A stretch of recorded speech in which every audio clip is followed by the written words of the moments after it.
Miracle Dome.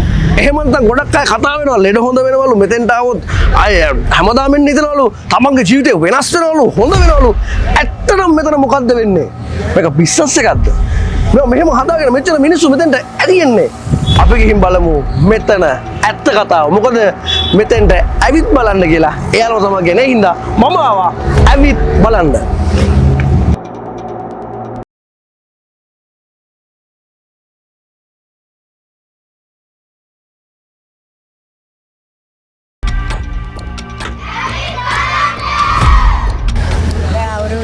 විතර වෙනවා. ඇයි මෙතන එන්නේ හේතුව? මගේ පුතා මෙතනට එනවා. ඒ තුල තමයි මම මෙතනට එන්නේ. ඒ කියන්නේ පුතා බලා ගලකොත් මෙතෙන්ට යන් කියලා කරදර කරා. නෑ මං 2001 දෙවනාංශය තුල. ඇත්තටම මෙතන ඇත්තක් තියෙනවද? ආමෙන්. මේ අතුරුලා බොරුවක් දන්නේ කරන්නේ නේද? නෑ. දැන් ඔච්චරයි විශ්වාසයෙන් කියන්නේ මෙතන ඇත්තක් වෙනවා කියලා. ඇත්තක් වෙනවා. ඇත්තක් වෙනවා. මොකද මම මේ ඇතුලේ මීඩියා ගෙන්නේ මං එළියෙන් වැඩසටහනක් කරන්න ඇවිල්ලා ඉන්නවල ඇත්තම කියන්න පුළුවන්. ඇත්තක් වෙනවා. දේශ විශ්වාස කරනවා. දේශ ජීවමානයි කියන එක මම සත්‍යෙම විශ්වාස කරනවා. මම අවුරුදු 4ක් තිස්සේ ඉන්නේ. ඒ කියන්නේ අර මෙතන අවුරුදු 4ක් දැන් සමස්ත මේ 4 වෙනි අවුරුද්ද. ඒ අවුරුදු 4ෙම කොහොම ජීවිත වෙනස් වුණා? කීතරම් වෙනසක් වුණාද? ඔව් ජීවිතේ වෙනසක් වුණා. මම බොහොම කරදර වලට වැටිලා හිටියේ. ණයතුරු වලින් බැර වෙලා හිටියේ. ඒ සියලු දේම මම සැහැල්ලුවෙන් දැන් ජීවත් වෙනවා. රස්සාවක් කරගෙන. අද ඉරිද පල්ලිනේ. පල්ලිය නේද මෙතෙන්ට ආවේ? අපි ශාස්ත්‍රිකෙන් සුවය ලබාගෙන අපි මෙතෙන්ට පැමිණියා. සුවයක් තියෙන මොකද තිබ්බ? සුවය කියන්නේ අපිට ඉදිරි අනාගතය ගැන හොඳයි. කලින් අසනීප තිබුණා. ඒවා දැන් හොඳයි. අපිට යේසුස් වහන්සේ පිට වෙනවා. හොඳයි අපිට. දෙවියන් වහන්සේ විශ්වාස කරනවා. මෙතන බලෙන් කට්ටිය ආගමට ගන්නවා කියන්නේ නැත්තද? එහෙම කරන්නේ ඈ? එහෙම නෑ. මොකද විශ්වාසයක් තියෙනවා? විශ්වාසයක් තියෙනවා මේ සනීප වෙනවා තියෙන ලෙඩ. ඒව මොකද සනීප වුණාද? ඔව් මේ බබා මේ ෆිට් එක හැදෙන බබෙක්. එයා මේ බෙහෙත් බිව්වත් නිදියන්නේ නෑ.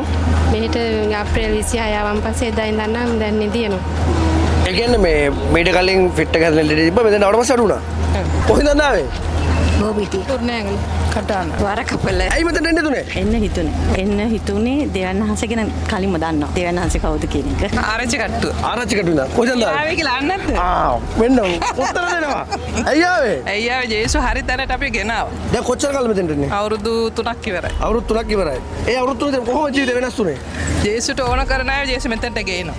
ජේසුට ඕන කරන අය මෙතෙන්ට ගේනවා. උන්වහන්සේට අපි සේවය කරන්න ඕනේ කියන එක අභිප්‍රායෙන් අපි මෙතෙන්ට ගෙනාවා. ගෙනාවෙන් පස්සේ අපි ගොඩක් එසවුණා. ස්වාමීන් ස්තුති කරනවා මට ආත්මික පියෙක් මට ජීවිත කාලයටම ලැබුණා. මිට පෙර ලැබුණා නා අපි ස්වර්ගයේ ඉන්නේ. කොහෙන්ද ආවේ? වරකපොල පුතේ. වරකපොල. ඇයි මෙතෙන්ට එන්නේ තුනේ? ඒ කියන්නේ දෙවියන් වහන්සේ හොයාගෙන හැමතැනම ගියා. හැබැයි මෙතන තමයි හරි තැන. මෙතන හැමෝම කියනවා දෙවියන් වහන්සේ හම්බුණා දෙවියෝ මෙතන ඉන්නවා. අපි ආශිර්වාද ලැබුවා පුතේ ආශිර්වාද ලැබුවා හැමදේම පවුල් සියල්ල නිදහස්. හැමදේම. බයක් නෑ දැන්. බයක් නෑ. අපිට දෙවියන් වහන්සේ හම්බ වෙලා දැන්. හරි යේසුස් වහන්සේ හම්බ වෙලා. කොහෙන්ද ආවේ? එරියේ ඉඳලා. මින්නේරේ ඉඳලා. පාන්දර කීයද ආවේ? 4:00මාර. එච්චර කැපකිරීමක් ඇයි? දෙවියන් වහන්සේට නමස්කාර කරන්න. කොහෙන්ද ආවේ? ගණේ මුල්ලේ ඉඳලා. ගණේ මුල්ලේ. කරන්දෙනි. මණ්ඩවල. අනුරාධපුර. ඇයි අනුරාධපුරෙන් ආවේ? හැමදාම ඉනවන්නේ. හැමදාම එනවා. ඇයි හේතුව? ගොඩක් දැනෙනවා ඉතින් මෙතන. ජීවිතේ වෙනසක් තියෙනවද දෙනාට පස්සේ? තියෙනවා අනිවාර්යෙන් තියෙනවා. මොන වගේ වෙනසක් තියෙන්නේ? ලොකු වෙනසක් තියෙනවා. ලොකු වෙනසක් මාස දෙකක් ඇතුළත පොඩක් පැහැදිලි කරමු. මහත්තයා වෙනසක් තිබ්බා. ඒ කියන්නේ මත්පැන් වලට බැහි වෙලා හිටියා. එතුමාගේ නම ඇහුණ ගමන්ම එයා කිව්වා මේ නතර කරනවා කියලා. ඊට පස්සේ මෙතෙන්ට ඒ කියන්නේ එක දිගට මත්පැන් වලට බැහැ වෙලා හිටියා දැන් බොන්නේ නෑ. ඒ කියන්නේ වෙනස ඔයා අත්දකින්නවා. ඔව් මං ගිය සතියව ඔන්න මේ හිට ගන්න බැරුව හිටියේ. මේක ඔන්න තුනටිය කැල්ලව මේ ගෙඩි පොකුරක් අහුණා. ඒකත් හොඳයි. මෙතන මේ නමා ගන්න බැරුව හිටියේ දනිස් අඬා මට කාත් යවුන්නේ මට මොකද වෙන්නේ කියලා කණ්ඩවත් හොයාගන්න ඊට පස්සේ සම්පූර්ණ කෙලින් හිට ගන්න පුළුවන් හිරිය විතරයි දැනට තියෙන්නේ. ගිය සතියාව ඇවිදින්න බැරි වුණා දැන් ඇවිදින්න පුළුවන්. ඔව්. වෙනසක් තියෙනවා. මොකද කරේ? පාසන් පළවන පූජාවෙන් යාත්නා කරනකොට මාව හයියෙන් කෑ ගැස්සුණා මට තුනටි කවුරු කිව්වා මේ බොරුව පට්ටවල් බොරුව මේ කියන්නේ? නෑ මම මේක පළවෙනි ස්ථානේ මේ හදනකොට සුද්ධ භාවිත කරන්න මම පළවෙනි මේකේ ඇවිත් තියෙනවා. ඊට පස්සේ මං එන්න අවස්ථාව මට ඉල්ලුවා මං දෙවියන්ගෙන් එනවාමයි කියලා. අවුරුද්දෙන් පස්සේ උඩ අර පන්ති තියෙන පොඩි ළමයිට එතන ඉද්දි ෆෝන් එකකින් බලන මෙහෙම කකුලට අත තියන් කිව්වා. ගිය සතියේ මම මෙහෙ ආවා. දැන් මට දෙපැයි හිට ගන්න. සතියක් ඇතුලේ වෙනස තියෙනවා. කොහෙන්ද ආවේ? දෙවෙනි වතාවට හීන තියෙන. ඇයි දෙවෙනි වතාවට එන්නේ පළවෙනි වතාවට ඇවිල්ලා? හොඳයි හොඳ හින්දා තමයි අගේ තව දෙන්නේ. නෑ මං 6 වෙනි වතාව මගේ අම්මයි අක්කයි අයියයි තුන් දෙනත් අද එක්කන් ආවා මට ගොඩක් වෙනස් දෙවියන් වහන්සේ ගොඩක් මේ දේවල් කරා ඒක නිසා මං ඒගොල්ලොත් මෙතෙන්ට කැඳවගෙන ආවද සුවය තියෙන නිසා මේ කිවින තව දෙන්නේ. මම එන්නේ දෙවෙනි වතාව. වෙනසක් තියෙනවා. ඔව් පළවෙනි වතාව ගිය සතියෙම මගේ පළවෙනි වතාව ආවෙත් මාස 4ක් දුක් විඳා. මොකද දුක් විඳේ? කකුලේ අමාරුවට රට ඉඳන් ඇවිල්ලා ඊට පස්සේ මම මෙතන දැනගෙන ආවා.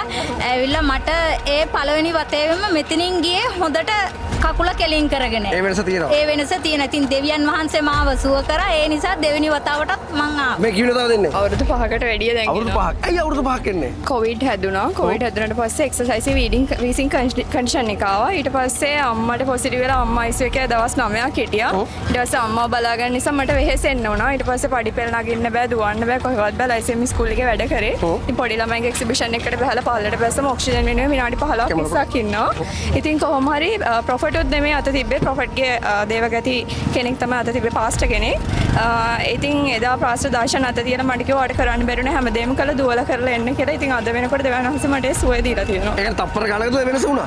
තප්පර දැන් බලන්න ඒකෝ මේ පට්ටමල් බොරුවක් කියන්නේ මේ ඕනේ විශ්වාස කරන්න කියලා. මං ගාව රිපෝට්ස් ආව තියෙනවා. වෛද්‍ය වාර්තා හැම දෙයක්ම තියෙනවා. අපි පළවෙනි දවසේ 2023 අපි මම පළවෙනි දවසේම දර ගහලා කිව්වා ඔබ වහන්සේව මං අඳුරන්නේ නැහැ ජේසුස් වහන්සේ කියලා නම විතරයි දන්නේ. අද මගේ දුවට රැකියාව දුන්නොත් මම අද ඉඳන් එනවා කියලා. ඒ වගේ මේ අවුරුදු 5 පියාව මගේ දුවට මාසයක් ගියේ දවස් ගණනින් රස්සාව හම්බුණා ලයිසියෙන් එකේ. පඩි කියලා හම්බෙනවද? නෑ පඩි හම්බෙන්නේ නෑ. දෙවියන් වහන්සේගේ සේවය කරන ආසාවෙන්. ඒ කියන්නේ පඩි ගන්න වැඩ කරන්නේ? නෑ නෑ ස්වේච්ඡාවෙන් වැඩ කරන්නේ. එහෙම කොහොමද ස්වේච්ඡාවෙන් වැඩ කරන්නේ? මෙච්චර මේ දිනෝදහක් සෙනග දහස් ගණක් සෙනග දෙවියන් වහන්සේ විතර ඇවිල්ලා තියෙන්නේ. දෙවියන් වහන්සේගේ නොමිලේ ආරයන්ට. අපි සේවකාත්මය විතරයි.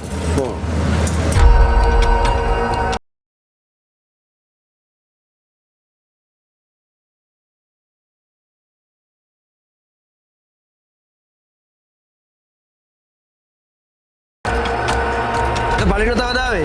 ඇයි එන්නේ හේතුව? සුවයක් බලාපොරොත්තු වෙනවා. කවුද කිව්වේ මේ තැන ගැන? ගෙවල් ගාව කට්ටියක් එනවා මෙහි. අද පළවෙනි වතාවට ආවේ නේද? නෑ මම තුන්වෙනි දවසේ හස්බන්ඩ් පළවෙනි වතාව. කියන්නේ හස්බන්ඩ් මුලින් ආවේ නෑ. අනේ ආවේ නෑ. දැන් එයාට වෙන්න හිතලා එයා දාව. ඇයි මුලින්ම ආවේ නැද්ද? විශ්වාසෙ තිබ්බේ නෑ. නෑ එයාට එච්චර මම කැතලික් සෑර් බෞද්ධ. ඉතින් එයාටම දැන් එන්න හිතලා. අද මට කිව්වා දෙනවා කියලා අපි දෙන්නම ආවා. කියන්නේ ගෙදර පෞල් ජීවිතේ ලොකු වෙනසක් තියෙනවා මේක නාවට පස්සේ. ඔව් ඇත්තටම ගොඩක් හොඳයි යාට පස්සේ. මෙතන පිටපස්ස මොකද්ද මේ වෙන මට දැන් මුලින්ම කවුරු ආවද මෙතෙන්ද මුලින් වෙන්නේ? ඔව් අත වශයෙන්ම අපේ වෙන වෙනම ටීම්ස් ඉන්නවා. වෙල්කම් ටීම් එක, රෙජිස්ට්‍රේෂන් ටීම් එක සහ මෙතන වෙනම ඉඳ ගන්න කට්ටිය වෙනම ගයිඩ් කරන ටීම් එක. කවුරු හෝ නමුත් පළමු වශයෙන් පළමු පාරට අපි මෙරිකල් ඩෝම් එකට එනකොට අපි සෑම දිනෙකව අතරින් වෙල්කම් කරලා මේ කට් එකට ගේනවා සහ ඒගොල්ලන්ව පිළිවෙලට මෙතන ඉඳ ගන්නවා. ඉන්පසුව ඔවුන්ව අපේ රෙජිස්ට්‍රේෂන් ඩේටාබේස් එකට රෙජිස්ටර් කරන්න. මුදලක් ගන්නවද රෙජිස්ටර් වෙන්න? අපි සල්ලි ගන්න නම් ආය කරන්නේ නැහැ. අපි සල්ලි ආය කරන්නේ නැහැ. සම්පූර්ණයෙන්ම ෆ්‍රී. මෙතන රෙජිස්ට්‍රේෂන් එකෙන් වෙන්නේ අපේ කට්ටිය රෙජිස්ට්‍රේෂන් කට්ටිය ඉන්නවා. ඒගොල්ලෝ රෙජිස්ට්‍රේෂන් කරලා සමහර කට්ටිය එතන ඉන්නවා සමහර රෝග සමග පැමිණෙන කට්ටිය. අපි ඒ කට්ටියව අපි හීලින් රූම් සෙක්ෂන් එකට දානවා. සහ සමහර කට්ටිය ඉන්නවා රෝග නැති කට්ටිය දේව වචනයට පමණක් සහභාගී වෙනවා. ඒ කට්ටිය අපි පල්ලියට යවලා ඒක ආවට පස්සේ සම්පූර්ණ අර මුලින් වෙන කාර්යය සිද්ධ වෙන මෙතන ඉන්නේ. මුලින්ම වෙන්නේ කාර්යය මෙතන අපි ඒගොල්ලන්ව රෙජිස්ටර් කරලා ඒ කට්ටියගේ තොරතුරු අපි ලබා ගන්නවා. කොමිස්. ඉතින් අපිට එක්කිනවා මේ සම්පූර්ණ කාර්යය උපසභාපතිතුමා ආයුබෝවන්. ඔව් කුෂාන් පෙරේරා මහත්මයා. කුෂාන් පෙරේරා. මට මුලින්ම කියන්න මෙහෙම වැඩසටහනක් මෙහෙම කන්සෙප්ට් එකක් හැදෙන්නේ කොහොමද? ඇත්තට කියනවා නම් මම දැන් මේ ප්‍රොෆෙසර් ජෙරම් සමග මේ මගේ 18 වෙනි අවුරුද්ද. 18.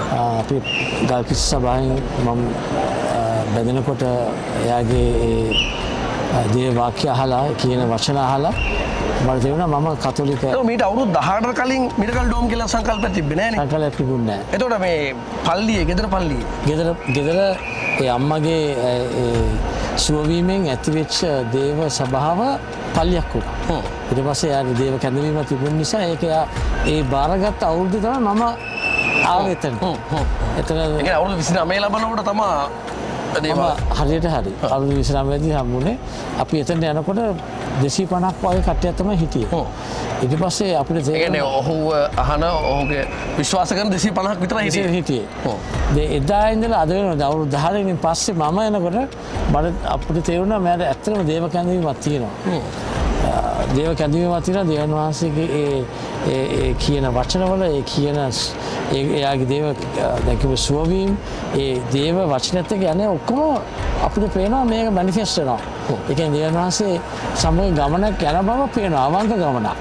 ඒ කියන්නේ මම දැන් සෑහෙන කාලයක අඳුරන නිසා මම දන්නවා මූලික වශයෙන්ද ඒගොල්ලෝගේ පෞල් වශයෙන්ද මේ මේ සංවිධානයේ උදාහරණයක් වශයෙන් මේ සංවිධානයේ චෙක් එකක්වත් ප්‍රොෆෙසර් ජෙරෝම් අසන් කරන්නේ. ඒ ඔක්කොම දීලා තියෙනවා ඒ ප්‍රොෆෙෂනල් එකවන්න හැන්ඩල් කරන්න.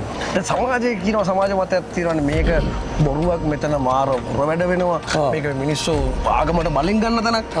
ඒ වගේ සමාජ මතයක් තියෙනවානේ. ඔබ කොහොමද විශ්වාස කරන්නේ? ඒකනේ මොකද ඔබේ අදහස? දැන් මෙහෙමයි දැන් ඇත්ත කියන්න හුඟක් දැනන්නට කොට අපි එක එක වදියා බලලා එක එක සමාජ මත ඇති වෙනවා. ඉතින් ඒවා සමහරට ඉරිසියා වෙන්න පුළුවන්. ඒක ආගමික වශයෙන් එක එක ප්‍රශ්න එක එකලන්ට හිතනේම වෙන්න පුළුවන්. මේ මෙඩිකල් ඩෝමක හදපු මේ භූමිය අපි පරිත්‍යාග කරේ අපේ පවුල. ඒ කියන්නේ මගේ ෆාදර් ඉන්ලෝ මගේ බිරිඳගේ තාත්තා ඇවිල්ලා මේ තිබුණ පැහැදීම නිසා එයා බෞද්ධ ඉස්සර. එයාට තිබුණ පැහැදීම නිසා මේ වගේ දෙවිතුමෙක් මෙයා වගේ අවංක නිසා ඒ භාවය නිසා මේ මුළු අක්කර 3මාරක්ම පරිත්‍යාග නොමිලේ ලබා දෙනවා. නොමිලේ ලබා දෙනවා. දැන් 250කින් පටන් ගත්ත මේ ඔර්ගනයිසේෂන් එක. මේ නොකොට ප්‍රමාණය අනුගාමිකත්වය කී දෙනෙක් විතර ඉන්නවද?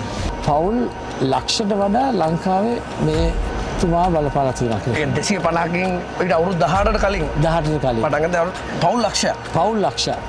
මේ සරලවද ලක්ෂ 4ක් 5ක් විතර සමස්තයක්. සමස්තයක් ලංකාවේ කනෙක්ට් වෙලා තියෙනවා. ධන වශයෙන් සුමානයකට 10000කට වඩා කට්ටිය ෆිසිකලි එනවා. ඒ කියන්නේ ශාරීරික වශයෙන් ඇස දැක්කා. ඉතින් මේක ඊට අමතර අපේ YouTube හරහා ගම්වල තියෙන මේවල හරහා හැම පැත්තෙම රට මුළු ලෝකෙම කනෙක්ට් වෙනවා. අනිත් එක ඊට අමතර ලංකාව පුරත් තියෙනව නේද? ලංකාව පුරා ඒ කියන්නේ ලංකාව පුරා තියෙනවා කියන්නේ ඔය සෙල් කණ්ඩායම් මේගොල්ලන් කනෙක්ට් වෙලා ඒගොල්ලන් මෙහෙට ඇවිල්ලා උදාහරණයක් වශයෙන් කවුරු හරි සනීප වෙලා ගියාන් පස්සේ ඒගොල්ලන් කනෙක්ට් වෙන්න කැමති කොහොමද මේක පවත්වා ගන්න කියලා. එතකොට ඒ වගේ කනෙක්ට් වෙලා යනවා. ඒකට අමතරව අපි හිතන්නේ හැමතිස්සෙම කොහොමද මේක ලංකාවට මේකෙන් තියෙන මොකද්ද තියෙන මේකෙන් තියෙන ප්‍රතිඵලය මොකද්ද තියෙන මේකෙන් තියෙන මේක ඒක නිසා තමයි මේ IVP කියන්නේ ඉන්ටර්නැෂනල් විසිටර් ප්‍රෝග්‍රෑම් එක මෙහෙ තියන්නේ. එතකොට පිටරට කට්ටිය මෙහෙ එන්න ඕනේ එහා හම්බෙන්න. සාමාන්‍යයෙන් අපි යන්න මෙහෙ පිටරටකට දැන් මෙහෙ එනවා. එතකොට මේ හෝටල් වල මිනිස්සු ඉන්නවා මේ කියන්නේ වාහන දෙන ඒගොල්ලන්ට ඒකට වක්‍රාකාරව ලංකාවේ විදේශ විනිමයටත් බලපෑමක් කරනවා. බලපෑමක් කරනවා. දැන් 5000කට ඇවිල්ලා තියෙනවා 10000ක් ඇවිල්ලා තියෙනවා. අර ඊළඟ ගිය අවුරුදු 3-4 බැලුවම 10000කට වඩා ඇවිල්ලා තියෙනවා. ඒ කියන්නේ ලංකාවට එනවා මෙඩිකල් ඩෝම් එකට සහභාගී වෙන්න පිටරට. පිටරට එනවා ඉන්දියාවෙන් එනවා වීකෙන්ඩ් එක ඇවිල්ලා යන කට්ටිය ඉන්නවා. අවසාන වශයෙන් මේ බලන්න මොකක්ද කියන්නේ? ඒ කියන්නේ ආගමක් කියලා මිනිහෙක්ගෙන් මිනිහට ප්‍රතිඵලයක් ගන්න මමත් ආගම් වල හිටපු කට්ටිය. ඒ වුණාට අර දැනගත්තන් පස්සේ දේව වචනේ මොකද්ද? ඒකෙන් සැබෑ වෙනසක් වෙනවද? මූලික වශයෙන්, පෞල් වශයෙන් ඒ වගේ වෙනසක් වෙන තැනකට යොමු වෙලා හිතලා ඇවිල්ලා බලලා තමුන්ගේම තීරණයක් ගන්න. අනිත් මිනිස්සු කියන අහන්නම තමුන්ගේම තීරණයක් ගන්න කියලා මම කියන්නේ. Miracle dome. දැන් කවුරුරි මේක පිටතින් බැලුවොත් අපි දන්නවා මේ ගැන සුදු කළු දෙකම කියවීම් තියෙනවා. ඇවිත් බලන්න කිව්වොත් ඇවිල්ලා බලන්න ආවා. thank you. මොකද්ද මේ මිරකල් ඩෝම් එක කියන්නේ? මොකද්ද මේක තුළ වෙන්නේ? මිරකල් ඩෝම් එක එළියෙන් බැලුවොත් ගෝලාකාර ගොඩනැගිල්ලක්. හැබැයි මේක ගොඩනැගිල්ල විශේෂත්වයක් තියෙනවා. එක තමයි ශ්‍රී ලංකාවේ තියෙන ලොකුම ශ්‍රවණාගාරය. දෙක complete inbuilt sound system එකක් තියෙන එකම ශ්‍රවණාගාරය. තුන inbuilt complete lighting system එකක් තියෙන එකම ශ්‍රවණාගාරය. හතර inbuilt television system එකක් broadcast television system එකක් තියෙන එකම ශ්‍රවණාගාරය. ඒක තමයි භෞතික වශයෙන්. ඒ වගේම ගොඩනැගිල්ලක් විතර ගත්තොත් එහෙම මේකේ තියෙන ගෘහ නිර්මාණ ශිල්පය වාස්තු විද්‍යාව ඉතාම අනර්ගයි. මොකද මේකේ වටේටම ගියොත් එක කණුවක්වත් දකින්න හම්බෙන්නේ නැහැ. ගොඩනැගිල්ල ඇතුළත් එක කණුවක්වත් නැහැ. ඔය වහල බැලුවොත් වහල යනකට බාල්කක් නැහැ. සෝ ඒ පුදුම තාක්ෂණයක් පාවිච්චි කරලා තියෙනවා. ගුරුත්ව කේන්ද්‍රය බිත්තිවලට යන විදිහේ ලොකු ගෘහ නිර්මාණ ශිල්පයක් මිගාර් අල්විස්ගේ ඒ වාස්තු විද්‍යාව පාවිච්චි කරලා ඒක හදපු එකක්. ඉතින් පැත්තෙන් ඊළඟට මිරකල් ඩෝම් කියන ගොඩනැගිල්ල සංකල්පය බිහි වෙන්නේ 2014-15 කාල පරිච්ඡේදය තුළ ප්‍රොෆෙසර් ජෙරොම්ගේ මෙනෙහි කිරීමේ කාල පරිච්ඡේදයකදී. ඉතින් ප්‍රොෆෙසර් ජෙරොම්ගේ සේවයට දැන් අවුරුදු 31යි, මිරකල් ඩෝම් එකට වයස අවුරුදු 4යි. ඉතින් ඔහු අවුරුදු ඒ කියන්නේ 25ක් 26ක් සේවය කරගෙන යනකොට අපිට ගල්කිස්ස තමයි ආරම්භ කරුවේ. ගල්කිස්ස සිංහල ඉංග්‍රීසි දෙමළ පටන් ගත්තා. ගල්කිස්සේට මදි වෙනකොට ඊළඟ නගරයට ආව දෙහිවල. එතකොට ගල්කිස්ස දෙහිවල පටන් ගත්තා. දෙහිවල ශාලාව පිරෙනකොට ගේට්වේ කොලෙජ් ඔඩිටෝරියම් එකේ ඒක පිරෙනකොට හැව්ලොක් සිටි එකට ආවා. එතකොට ගල්කිස්ස එතකොට සිංහල දෙමළ දෙහිවල හැව්ලොක් සිටි ගියා. ඒක පිරෙනකොට පදනම් ආයතනයට ගියා. එතනත් ඒවා BMI සිටි ගියා. එතනත් ඔය විදිහට කොළඹ පුරාම දේවමහන් පවත්වන්න පටන් ගත්තා. ඔය අතරදී සෙනඟ අඩුම තරමේ එක දේව මෙහෙකට 5000ක් දාගන්න ඕන ගෙඩනගිල්ලක් නැති වුණා. BMI එකේ අවාසනාවට 1400 ගාන 1600 ගාන නෙළුම් පොකුණ 1400 ගාන. ඉතින් අපිට 1400 ගාන සබත් පාසලටත් මදි. ඒ හින්දා අපිට 5000කට වඩා ආසන සහිත ගෙඩනගිල්ලක් අවශ්‍ය වුණා. එහෙම මෙනෙහි කර ඉඳදී තමයි මිරකල් ඩෝම් කියන සංකල්පය ප්‍රොෆෙසර් ජෙරොම්ට ලැබෙන්නේ යොහන් සුබාරංචි 6 වෙනි පරිච්ඡේදය මෙනෙහි කරමින් ඉඳදී. ඕක ඇවිල්ලා සභාවේ කිව්වට පස්සේ කිව්වා මම දැක්ක මෙහෙම ස්ථානයක්. ඒක බෑවුම් සහිත භූමියක්. ගංගාවක් ගලාගෙන යන පහතින් ඒ වගේම ඊට ඉහළින් ගුවන් යාන යනවා. වේගෙන් වාහන යන අධිවේගී මාර්ගයක් දක්ිනවා. මේ මොකක්ද කියලා දන්නේ නැහැ. ඉතින් ඊට පස්සේ මේ කතාව වුණාට පස්සේ ග්‍රේෂන් ගුණවර්ධන මහත්තයාට මේක ඇහුණාට පස්සේ එයා කිව්වා මෙහෙම ඉඩමක් තියෙනවා. මේක මම BOI ප්‍රොජෙක්ට් එකක් දාලා ට්‍රාන්සිට් හොටල් එකක් හදන්න යන්නේ. මොකද ලංකාවේ එයාපෝට් එක ළඟ ට්‍රාන්සිට් හොටල් එකක් නැහැ. මේකට මම මේක හැබැයි ඔබ කියපු පින්තූරයට ගැලපෙනවා. පොඩ්ඩක් ගිහලා බලමු කියලා. ඇවිල්ලා බැලුවා. මේක තමයි භූමිය. ගුවන් යාන ඊට උඩින් පියාසර කරනවා. බෑවුම් සහිත භූමියක්. එහා පැත්තෙන් ගංගාවක් දිය පාරක් ගලාගෙන යනවා. ඒ වගේම අධිවේගී මාර්ගයට එහා පැත්තේ වම් අත පැත්තේ. ඊට පස්සේ මේක තමයි භූමිය කියවට පස්සේ ඔහු මේක බැංකුවේ නායකින් අරන් තිබ්බ ඉඩමක්. ඔහු ණය ගෙවලා ඉවර කරලා මේක සභාවට නැත්තම් පවරා දුන්නා. මොමින් ලබා දුන්නා. ඊට පස්සේ ඔහු මේක හදන්න තවදුරටත් උපකාර කරන්න පටන් ගත්තා. ඒ විදිහට තමයි මිරකල් ඩෝම් ආරම්භය සිද්ධ වෙන්නේ. 2017 අගෝස්තු මාසයේ තමයි අපි ග්‍රවුන්ඩ් බ්‍රේකින් සෙරමනි එක තියලා මුල් ගල තියන්නේ. ඊට පස්සේ අපිට ප්‍රබල අභියෝග එල්ලුණා මේක ඉදිකිරීමේදී. ඒක තමයි 2019 ඊස්ටර් බෝම්බ් එක. පාස්කු ප්‍රහාරය මේ මුළු කලාපයම ප්‍රහාරයට ලක් වුණා. ඊට පස්සේ 2020 කොවිඩ් වසංගතය තියෙනවා. 2022 අරගලය තියෙනවා. මේ සියල්ල මැද්දේ කිසිම විදියකට කන්ස්ට්‍රක්ෂන් නැත්නම් ඉදිකිරීම කටයුතු නතර කරන්නේ නැතුව මේක ඉදි කරන්න අපිට හැකියාවක් ලැබුණා. ඉතින් ඉදි කරලා තමයි 2022 මැයි මාසේ 27 වෙනිදා මේක විවෘත කරා. මේක විවෘත කරාට පස්සේ තමයි ලෝකයේම ඇස් අරින්න පටන් ගත්ත මෙවැනි සේවාවක් පිළිබඳව. ඒකට හේතුවක් තමයි ප්‍රොෆෙසර් ජෙරොම් 2022 අප්‍රේල් මාසේ ඔහු කරපු දේශනාවක පැය කමාරක ඉගැන්වීමක තප්පර කිහිපයක කොටසක් සමාජ මාධ්‍ය ඔස්සේ විකෘති කරලා ප්‍රචාරය කරලා ඔහුට අවසානයේදී සිරගත වෙන්න සිදු වෙනවා. ඉතින් ඒ සිරගත වීම ඔහු පැය 33ක් සිරගතව සිටිනවා. ඒක තමයි සභාවේ වර්ධනයට බලපාපු ලොකුම ටර්නින් පොයින්ට් එක. මොකද විදේශ රටවල ජනමාධ්‍ය කතා කරන්න පටන් ගත්තා gospel preacher is remanded in Sri Lanka. right? සුභාරංචි දේශකයෙක් සිරගත කර තිබෙනවා ශ්‍රී ලංකාව කියලා. අවදානම වෙනකොට කවුද මේ ජෙරොම් ෆර්නෑන්ඩෝ කියලා සොයන්න පටන් ගත්තා. ඊට පස්සේ මෙච්චරකල් යොමුුන් නැති අවධානයක් යමුණාට පස්සේ මෙන්න ලෝකෙම මිනිස්සු හොයන්න පටන් ගත්තා. සමහර නාලිකා මේ ප්‍රවෘත්ති ගෙනියන්න පටන් ගත්තා. සමහර දේව සේවකයෝ ලෝකේ ඉන්න ලොකු දැවැන්තයෝ දන්නේ නැහැ හැම කෙනෙක් කවුද මේ ජෙරොම් ෆර්නෑන්ඩෝ. මෙයා මේක දේශනා කළා තමයි හිර සිරගත ඔක්කොම සොයන්න පටන් ගත්තා. ඊට පස්සේ මුළු ලෝකෙම අවධානය එන්න පටන් ගත්තා. ඒ අතර අපිට හැකියාව ලැබුණා ලෝකයේ තියෙන දැවැන්තම නාලිකාවල විකාශය කරන්න. ඒක තමයි Daystar. Daystar කියලා කියන්නේ ලෝකයේ විශාලතම faith based channel එක. ඊට පස්සේ ලෝකේ තියෙන වැඩිම කළු ජාතිකයන් පිරිසක් නරඹන නාලිකාව තමයි World Network. ඒකත් අපි සතිපතා වැඩසටහන විකාශය කරනවා. ඊට පස්සේ God TV. ඒකත් ලෝකයේ සමස්ත මුළු පෘථිවියම ආවරණය කරපු නාලිකාව. ඒකත් අපි වැඩසටහන විකාශය කරනවා. ඊට පස්සේ දමිළ ඩයස්පෝරාව සහ දකුණු ඉන්දියාව අපි ආවරණය කරනවා Zee Tamil Zee නාලිකාව ඔස්සේ. ලංකාවේ අපි TV Supreme පාවිච්චි කරනවා. ඊට පස්සේ Big J TV, Yes TV Canada. මේ විදිහට දවන්ත මාධ්‍ය ආවරණයක් ඒ ඔස්සේ අපිට ලැබෙනවා. සතිපතා. ඒත් එක්කම බ්‍රසල්ස් වලින් හඳුනා ගන්නවා ප්‍රොෆෙසර් ජෙරොම් මේ තරම් මානව හිතවාදී පුද්ගලයෙක් කියලා.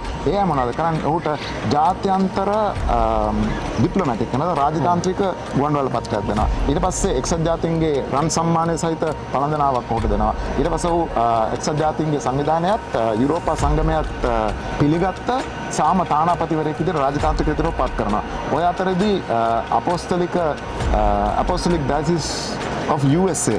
ඔහු පත් කරනවා Glorious Church නැත්නම් Glorious සභාවේ Glorious Apostolic Diocese of Ceylon එකේ බිෂොප් කියලා. මේ ඔක්කොම අර සිරගත වීමත් එක්ක ඉස්මතු වෙන්න පටන් ගත්තා. ඒකත් එක්ක තමයි ලංකාවේ අස්සක් මුල්ලක් නෑර පැතිරෙන්න පටන් ගත්තේ. අද කෝණාර ගිහිල්ලා මාළු කරන කෙනෙක්ගෙන් හෙවොත් එන්න කවුද ජෙරෝම් කියන්නේ? ආර පාස්ටර් නේද?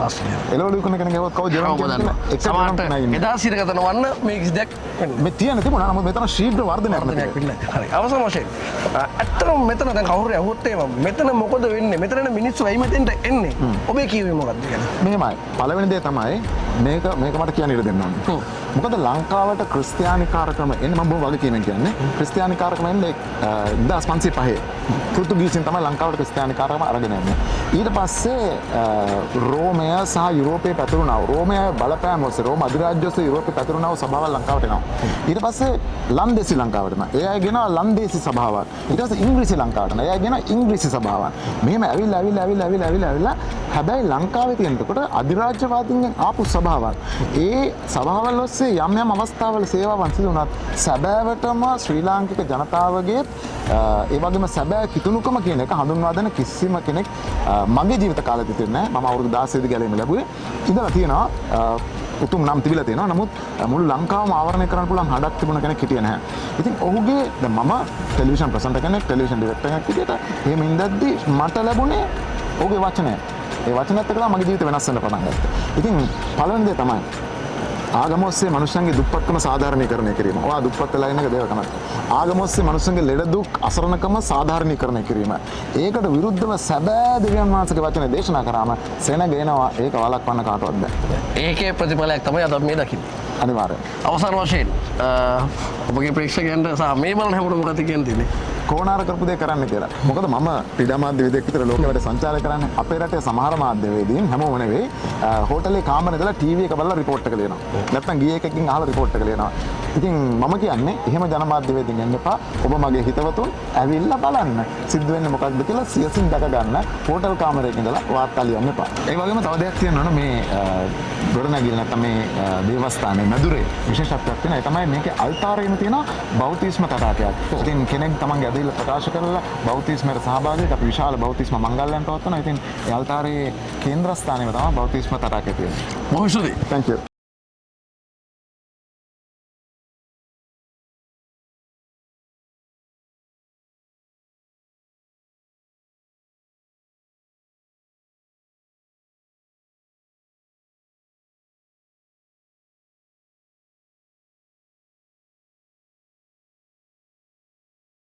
මේ ගොඩක් දෙනාගේ කතා කරනකොට හැමෝම කියපු දෙයක් තමයි අපි ડોක්ටර්ස්ලා ගාවට ගියා, අපි එතන ගියා රෝහලට ගියා, අපි කිසිම සහනයක් ලැබුවේ නැහැ. හැබැයි මෙතෙන්ට ආවා, එක තප්පරෙන් අපිට ලැබුණා. ඒතකොට වෛද්‍යවරියෝ මොකද මෙතෙන්ට වෙලා කරන්නේ? මේ මොකද්ද? ඇයි වල ඉන්න හේතුව? මෙතන ඉන්න ඔක්කොම වෛද්‍යවරියෝ විදිහට අපි කරන්නේ මෙතෙන්ට එන කෙනා එයාගේ රෝග නිදානයක්, රෝග විනිශ්චය කරලා අපි බලනවා ඇත්තට මේ ලෙඩට ඒ වගේ ලෙඩක් තියෙනවද, කොහොමද ඒක කැටගරයිස් කරන්න කියලා. ඒ කැටගරයිස් කරන අනුව තමයි අපි මේ පේපර්ස් වල ලියලා අපි ඒක යොමු කරනවා දිවසිවරයාට. දිවසිවරයා ඒ යාඥා කිරීමෙන් පසුව නැවත අපි ගාවට එනවා. ඒ නැවත අපි ගාවට ආපුහාම අපි නැවත දැන් සාමාන්‍යම උදාහරණයක් විදිහට අපි කියමු අපි සාමාන්‍ය ඇඟපතේ තනහි සමාරුවේ කැක්කුමක් කියලා ඉවරලා අපිට බලන්න පුළුවන් ඒ කෙනාට ඉඳ ගන්න බැරිද, නැමිලා දිගැරිලා ඉන්න බැරිද, මෙතෙන්ට ආවහම ලොකු කැක්කුමක් තිබුණාද, ඒ දේවල් අපි නැවත චෙක් කරලා බලනවා. දැන් සාමාන්‍යයෙන් මෙතෙන්ට අපි දැන් උදාහරණයක් මේ අඟල් මොකක්ද ප්‍රශ්නයෙන් එන්න පුළුවන්. එහෙම තප්පරයකින් අඩු වෙන්නේ මොකද? වෛද්‍ය විද්‍යාවෙන් කරන්න බැරිද කොහොමද වෙන්නේ? ඔයාගේ අදහස මොකක්ද? ඒක තමයි වෛද්‍ය විද්‍යාවෙන් කරන්න බැහැ කියන එක දෙවියන් වහන්සේට කරන්න පුළුවන්. ඒක නෝ අත්දැකලා වෛද්‍යවරියක් විදිහට මම මගේ අත්දැකීමෙන් මම මේක දන්නවා. ඒක නිසා තමයි මම මෙතෙන්ට එන්නේ. ඒ කියන්නේ මේ මුදලක් කරන් කරලා වෙන්නේ. අපි කිසිම කෙනෙක් මෙතන ඉන්න කිසිම කෙනෙක් සතපාක මුදලක් ගන්න නැහැ. ඔයාට ඕන මම විතරක් නෙමෙයි මෙතන ඉන්න අනිත් ඕනම වෛද්‍යවරයෙක්ගෙන් වගේ මේ දැන් අහන්න බලන කෙනෙකුට අනිවාර්යෙන් හිතෙන්න පුළුවන් ඇයි ડોක්ටර්ස්ලා මෙතන ඉන්නේ කියලා. කිසි කෙනෙක් සල්ලි වලට නෙමෙයි ඒගොල්ලොන්ගේ හදවතින්ම ඒගොල්ලොන්ගේ පෞද්ගලික ජීවිතයට දැනෙච්ච දේ මෙතන ක්‍රියාත්මක වෙන්නේ. ඒ කියන්නේ වෛද්‍ය විද්‍යාවෙන් සුව කරන්න බැරි දේවල් මෙතන සුව වෙනවද? අනිවාර්යෙන්. ඔබ හිතන්නේ හේතුව? දෙවියන් වහන්සේ. මම පෞද්ගලික හොස්පිටල් එකක වැඩ කරන්නේ. දැන් වෛද්‍යවරයෙක් විදියට ඔබතුමා මෙතන මේ සේවය කරන හේතුව? මගේ අවංකව මේ ලෙඩ සුව වෙන එක තමයි මගේ අවංකව. ඔබතුමා රජයේ රෝහලක? ඔව් මම රජයේ රෝහලක වෛද්‍යවරයෙක් හැටියට සේවය කරනවා දැන් ගොඩාක් කාලයක් ඉඳගෙන. මෙතන රෝගීන් සුව වෙන එක තමයි ඇත්තටම මම මෙතන ඇවිල්ලා සේවය කරන්නේ. සාමාන්‍යයෙන් රෝහලට ඇවිල්ලා ඔබතුමාට පෞද්ගලිකව ඒ කියන්නේ වෛද්‍ය විද්‍යාවෙන් සුව ගන්න බැරි දේවල් මෙතන සුව වෙනවා. අනිවාර්යයෙන් මේක තමයි. හේතුව මොකද්ද ඔබතුමා? මට තාම මේක හේතුව නම් හොයාගන්න හිතාගන්න බෑ. සමහරවිට ඒක අශුද්ධාත්ම ඒ වගේ එහෙම ප්‍රශ්න වෙන්න පුළුවන්.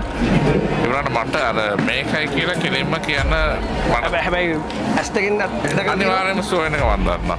සුව අනිවාර්යයෙන්ම ඒක වෙනවා. ඒතර ඔබ මෙතන සේවය කරන්නේ මුදල කරන්නේ මේ අපි ස්වේච්ඡාවෙන් ඔක්කොම ස්වේච්ඡාවෙන් අර කොහෙද මේ රජ රෝහලේ දරගන්නේ? කොළඹ ප්‍රධාන පෙළේ රෝහලක ආණ්ඩුවේ රජයේ රෝහලක. ආණ්ඩුවේ රෝහලක සේවය කරනවා. හැබැයි මෙතනට එනවා මේ විශ්වාසය තියෙන නිසා. ඔව් විශ්වාසය මේ ලෙඩ සුව වෙන නිසා මේ ස්වේච්ඡාවෙන් අපි මේ සේවය දෙනවා ලබා දෙන ඒගොල්ලන්ට. මොකක්ද හේතුව? මගේ හේතුව මේ මට ඇඟපොත කියන කොණ්ඩේ අමාරුව. විශ්වාසයක් තියෙනවා මෙතන හොඳයි කියලා. සේවයක් වෙයි කියලා. මට මේ බෙල්ලයි පුටේ මේ ධනිස්සයි විශ්වාසයක් තියෙනවා කියලා මං හිතේ තියෙනවා. ඇයි මෙතන එන්න හේතුව? මම මේ ගොඩක් විශ්වාසීත් තමයි මම මෙතනට. අපේ පළවෙනි පාරනේ? ඔව්. හේතුව? අසනීපවත් ඉන්නේ හින්දා. ඒ කියන්නේ ඔයාලා කට්ටිය කියපු කතා දැකලා ඒවා විශ්වාසලා එහෙම ආවේ. මම ජෙරම්පාලේ පාන්දර මේ ගිය සතියේ ප්‍රෝග්‍රෑම් එකක් දැක්කා. එයාගේ ඒ විශ්වාසෙට තමයි මං ආවේ. පළවෙනි පාරේ මගේ යාළුවෙක් මාර්ගෙන් තමයි මම මේක දැනගත්තේ. ඉතින් ගොඩක් විශ්වාසයක් තියෙනවා ඒ නිසා තමයි ආවේ මෙතෙන්ද. පළවෙනි පාරට ආවේ. මොකද හේතුව වෙන්නේ? අසනීප තත්ත්වෙින්ද. අසනීප තත්ත්වය. විශ්වාසය තියෙනවා මෙතන සේවයක් වෙයි කියලා. රෝග වෙයි කියලා. එන්න හේතුව? පොඩි ලෙඩක් තියෙනවා. ආතරයිටිස් ඉෂුව එකක් ඇවිල්ලා තියෙනවා. ඒකට මම විශ්වාසයක් තියෙනවා මෙතන. ඔව් බලමු මගේ ආන්ටි කෙනෙක් තමයි කිව්වේ මෙතෙන් යන්න කියලා. යාට ඒකේ ප්‍රතිඵල හම්බෙලා තියෙනවා කියලා. ගියා බෙහෙත් කරන ගමන් ඉන්නේ. තවත් මේ අම්මා ලෙඩක් නැහැ කියනවා. මේ රිපෝට් මොනවාවත් ලෙඩක් නැහැ. හැබැයි අමාරුවක් තියෙනවා ඒකේ. අමාරුවක් තියෙනවා. හන්දිවලයි ඔක්කොම බෙල්ලේ ඔක්කොම රිදෙනවා. හොස්පිටල් එකට ගියාම ලෙඩක් නැහැ කියනවා. හැබැයි රිපෝට් වල මොකුත් ලෙඩ නැහැ. ආතරයිටිස් ඉෂුව එකක් නැහැ රිපෝට් වල. රිපෝට් හම්බුණාද? රිපෝට් හම්බුනේ නැහැ. නෑ තාම ගියේ නෑ. බලාපොරොත්තුෙන් විශ්වාසයෙන් ඉන්නවා. ඔව්. මෙතන සේවය කරනවා. දෙවියන් වහන්සේට වෙනුවෙන්. මොකද හේතුව මෙතෙන්ට එන්න? මගේ ජීවිතයේ තිබ්බ ප්‍රශ්න මට හැම දෙයකටම විසඳුමක් ලැබුණා මම මෙතන ආපු එක. තවද පැහැදිලි කරොත්? ඒ කියන්නේ මගේ ජීවිතයේ ලොකු ප්‍රශ්න මගේ ජීවිතයේ තිබ්බ ආර්ථිකම වශයෙන්, සමාජික වශයෙන් හැම තැනින්ම මම වැටලා තිබ්බ වෙලාවක මම මෙහෙ එන්න තීරණය කරා. ඒ ආපු වෙලාවේ ඉඳන් මගේ ජීවිතේ ලොකු හාස්කම් වෙන්න ගත්තා. දෙවියන් වහන්සේට දවසකින් දෙකකින් වගේ වෙනසමද? සති දෙකකින් මට හැම දෙයකම වෙනසක් මට අත්පත් කරගන්න පුළුවන්. ඒ තරම් විශ්වාසයක් තියෙනවා. ඒ තරම් මට විශ්වාසයි මගේ ජේසු ගැන. දැන් මේ මුදලක් අය කරන්නේ නැහැ කොහෙද? කිසිම මුදලක් අය කරන්නේ නැහැ. මේ කාගෙන්වත් මුදලක් අය කරන්නේ නැහැ. අපේ ශ්‍රමයෙන් අපි දෙවියන් වහන්සේගේ දේ අපි උත්තර ඉෂ්ට කරනවා. ඔබ වෛද්‍යවරියක්. හෙලෝ මම වෛද්‍යවරියක්. ඇයි මෙතන සේවය කරන හේතුව? මම සේවය කරන්නේ දෙවියන් වහන්සේට ගෞරවයක් පිණිස සහ මං දෙවියන් වහන්සේට ආදරේ හින්දා. දැන් මෙතන මොනවා වැඩ කටයුතු මෙතන සිද්ධ වෙන්නේ? ඔව් මෙතන වෙන්නේ ඉස්ලාම ගොඩාක් තැන්වලින් ගොඩාක් කට්ටිය එනවා. ඒගොල්ලන්ගේ ඉස්ලාම මොකද්ද ලෙඩේ තත්ත්වය. ඒගොල්ලන් පරීක්ෂා කරලා බලනවා. ඒගොල්ලන්ගේ මොන හරි ගෙඩියක් තියනවාද එතන පරීක්ෂා කරලා බලනවා. නැත්නම් ඇස් ප්‍රශ්නයක් තියනවා නම් ඉස්ලාම ප්‍රොෆෙට් ප්‍රේ කරන්න කලින් අපි ඒගොල්ලන්ගේ ඇස් බලලා නැත්නම් කන් ඇහෙන්නේ නැත්නම් කන් ඇහෙනවාද හරියටම බලලා චෙක් කරලා තමයි අපි ප්‍රේයර් රූම් හීලින් රූම් එකට යවන්නේ.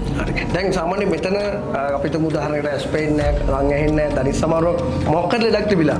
මෙතනින් ඒ ලෙඩේ ඔප්පු වෙලා හීලින් රූම් එකට ගිහිල්ලා ආවට පස්සේ අඩු වෙච්ච අවස්ථාව දැකලා තියෙනවද? ඔව් ගොඩාක් එහෙම තිබෙනවා. ඇවිල්ලා තියෙනවා. ඒ වෙලාවෙම ඇවිල්ලා තියෙනවා අපිට ගොඩක් පේෂන්ස්ලා ඇවිල්ලා කියලා තියෙනවා ඒගොල්ලන්ගේ තිබ්බ කැක්කුම දැන් නැහැ කියලා. දැන් ඔබට හිතෙන්නේ මොකක්ද? අපි දන්නවා වෛද්‍ය විද්‍යාවෙන් ලෙඩ රෝග සුව වෙනවා. මෙතන මොකද තියෙන්නේ ඔබට හිතෙන විදියට?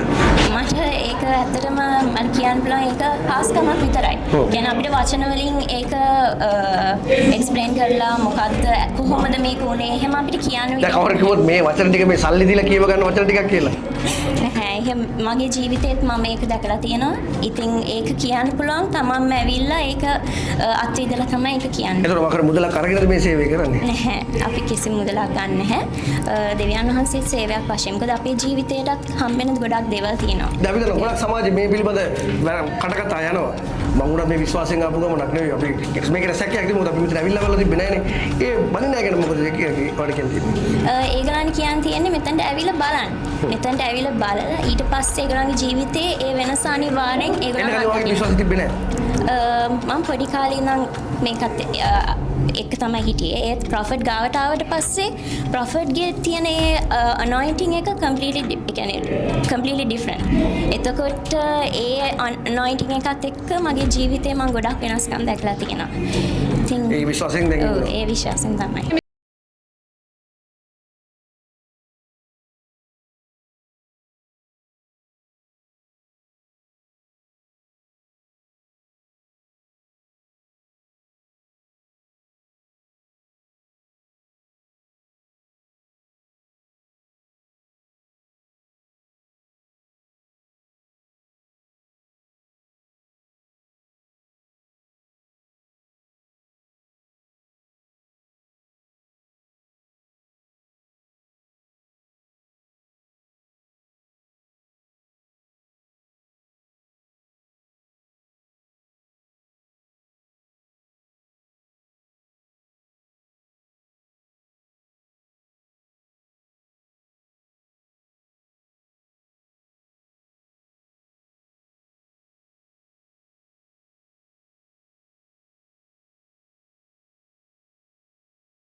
පළවෙනි ප්‍රශ්නේ ප්‍රොෆට් ජෙරම් කියන්නේ කවුද?